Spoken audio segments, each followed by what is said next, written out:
Ito yung mga sangkap ng dinengding natin at panoorin nyo paano ko lulutuin. Yan, kagaya niyan, may saluyot, may sitaw, may bulaklak na kalabasa, merong patani.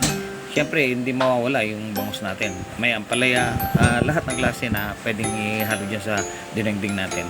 Okay. Ito yung ano niyan, pag-start niyan, lagyan natin ng tubig. At paglagay ng tubig, tatansyahin natin kung gaano karami luluto tayong gulay. May ano na yan, bawang, konting luya at saka tubig.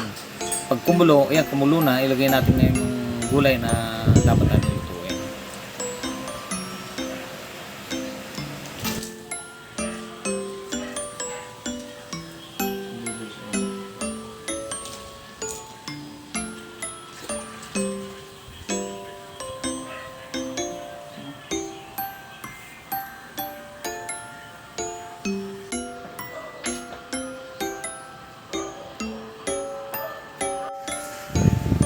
Okay, andito na yung gulay natin habang kumukulo.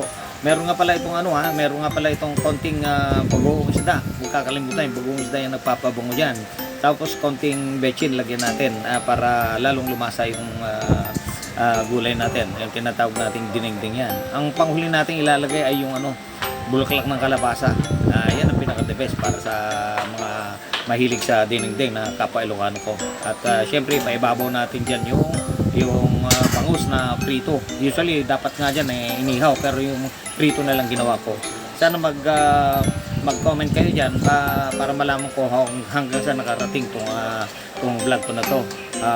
Huwag kalimutan at huwag na rin kalimutan mag like, share, subscribe sa kami Sir J.